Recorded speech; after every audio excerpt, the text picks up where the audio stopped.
که څوک دا وایي چې زما دا عمل دی قابل قبول شي د الله په نس نو په هغې کې شپږ خبرې ضروري دي په شپږو خبرو کې به دا عمل موافق د شریعت سره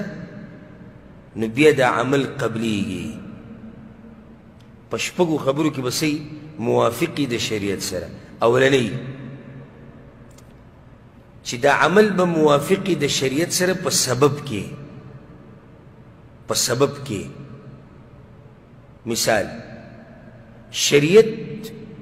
د یو عبادت لپاره یو سبب نه دی ټاکلی او ته ول هغه سبب ټاکې نو ستا د عمل بدعت شو لکه یو سړی چې هر کله کور ته راننوځي 2 رکعته لمونځ کوي نو دا لمونځ خو شتي په شریعت کې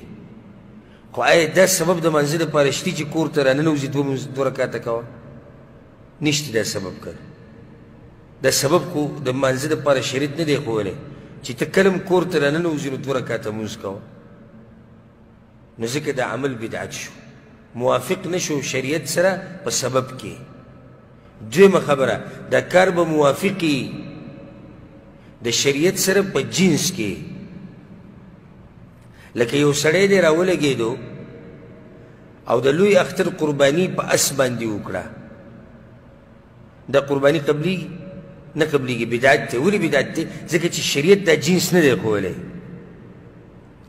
شریعت خو بهیمة الانعام ښوولی دی څاروي خوري بهیمة الانعام خو اوښان دي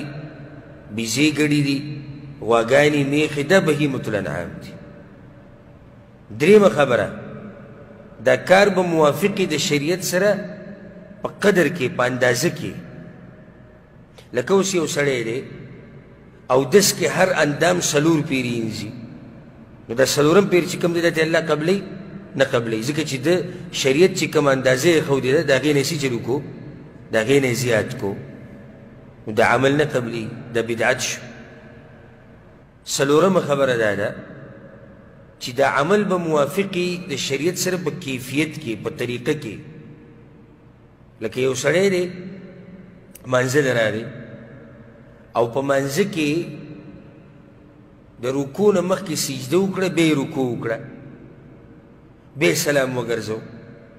دا مونځ صحیح دی نه دی صحیح بدعت دی ولې ځکه چې د شریعت سره په کیفیت کې موافق نه دی د شریعت سره په څه کې نه دی موافق په کیفیت کې 5مه خبره دا ده چې دا عمل به موافقي د شریعت سره په زمانه کې لکه یو سړی دی د مازدیګر لمونځ سحر په 10 بجې کوي کیږي نه کیږي ولې نه کیږي ځکه چې دا عمل موافق نه دی د شریعت سره په زمانه کې کومه زمانه چې شریعت یې ښودې ده هغې سره دا عمل موافق نه دی 6مه خبره دا عمل به موافقي د شریعت سره په مکان کې کوم ځای چې شریعت ښوولی دی چې یو عمل خاص شوی یو ځای پورې دا به هلته کې لکه یو سړی دی اعتکاف کوي د رمضان په آخرني شپو کې په کور کې په کور کې اعتکاف کېږي نه ولې ځکه چې دا عمل موافق نه دی د شریعت سره په مکان